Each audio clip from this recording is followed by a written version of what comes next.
Welcome to the Restricted Handling Podcast. Let's dig in.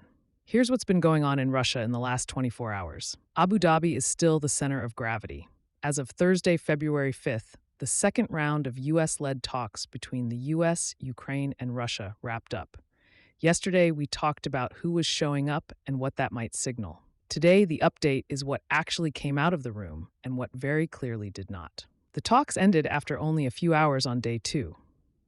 Everyone used the same word, constructive, which at this point might as well be diplomatic white noise. The tangible outcome was a prisoner and civilian exchange. 314 people total, split evenly, 157 Ukrainians and 157 Russians. For families, that's enormous. Many of the Ukrainians had been held since 2022. But as an update on the broader diplomacy, this confirms something important. The talks produced humanitarian movement, not political movement. No ceasefire, no framework, no narrowing of gaps. Those gaps are the same ones we flagged before, but they're now more firmly entrenched.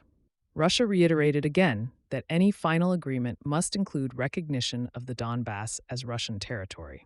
Not a freeze, not we'll talk later, but formal recognition by Ukraine and ideally everyone else. Moscow also doubled down on rejecting any Western-backed security guarantees for Ukraine, especially anything involving foreign troops.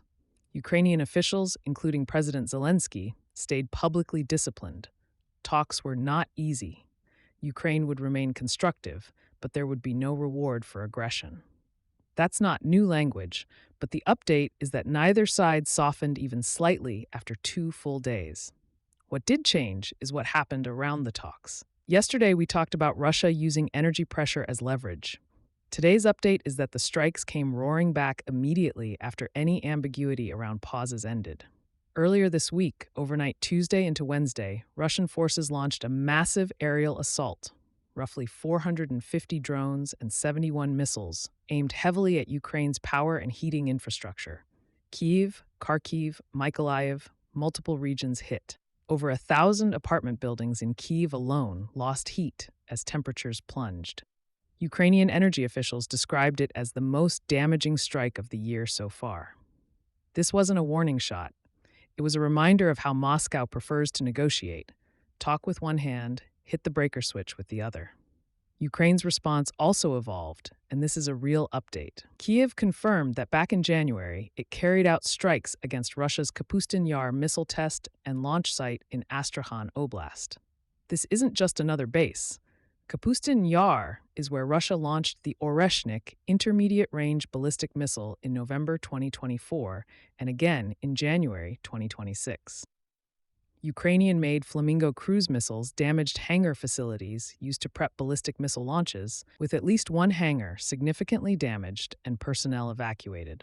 That's not symbolic. That's Ukraine reaching into what Russia considers its strategic backyard and saying, this space is no longer safe. At the same time, Ukraine quietly pulled one of the most effective levers we've seen in months. And this is an update that Russian forces definitely felt. Kyiv rolled out strict Starlink terminal verification rules. Only whitelisted, government-verified terminals can now operate inside Ukraine. Russian units had been using smuggled Starlink systems for frontline comms and drone control. Once the switch flipped, Russian military bloggers started openly complaining about outages, lost drone links, and degraded coordination.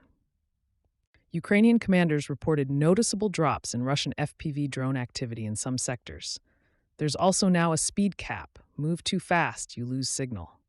That's a real problem for strike drones. This isn't permanent, Russia will adapt.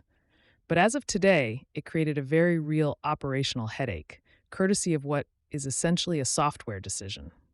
On the battlefield more broadly, the update is continuity rather than surprise. Russian forces continue pressing along multiple axes, Sumy, Kharkiv, Kupiansk, Lyman, Donetsk, with incremental gains and heavy use of guided aerial bombs, especially around Pokrovsk. In January alone, Russia dropped over 1,000 aerial bombs in that sector. Ukraine continues to strike logistics hubs in occupied territory and radar and air defense systems inside Russia, including causing power outages in Belgorod.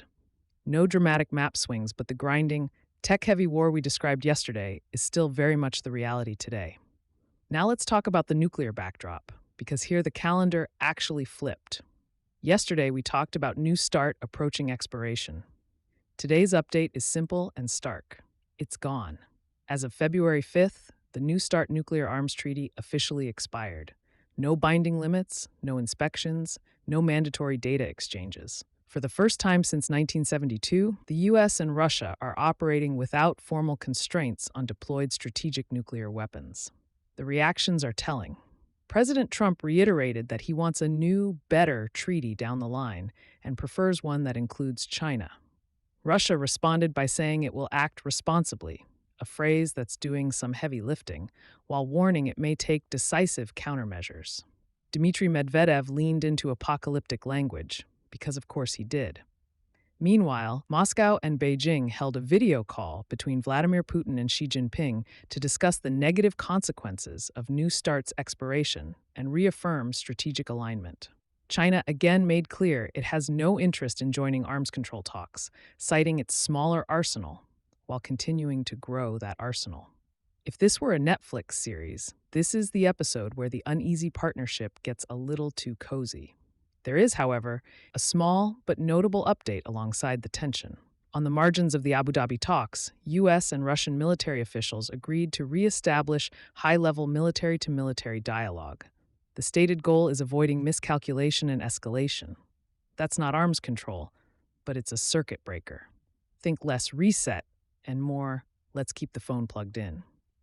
Inside Russia, pressure continues to show in ways that go beyond economics. And this is a new development. Early Friday morning, Lieutenant General Vladimir Alexeyev, deputy chief of the GRU, was shot multiple times in Moscow and hospitalized in critical condition.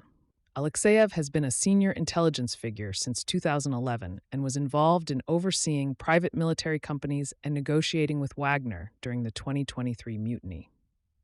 No suspect yet. Investigators are reviewing CCTV. But this adds to a pattern we've seen over the past couple of years. Senior military and security figures facing arrests, attacks, or corruption charges. It feeds internal paranoia and underscores that the war's stress isn't confined to the front lines. Economically, the update is more texture, not reversal. Russia's wartime boom is fading into stagnation.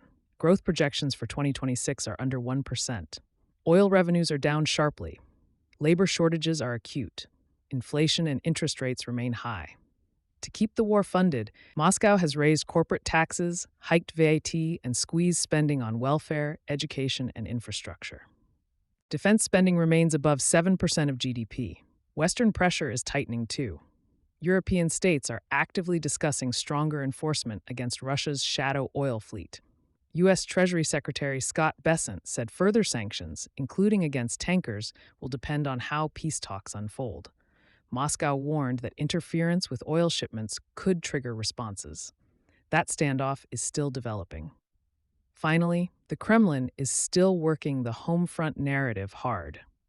President Putin officially launched 2026 as the year of the unity of the peoples of Russia, emphasizing multi-ethnic harmony while centering ethnic Russians as the core of the state.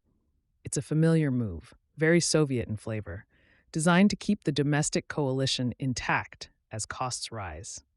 Thanks for listening and being part of the RH community. Please take a moment to leave a 5-star review. If you want to see some changes, email us at info@restrictedhandling.com. We also publish a daily written intel brief on Substack, where you'll find even deeper coverage of Russia and China, along with insights on Iran, the Middle East, and the DPRK.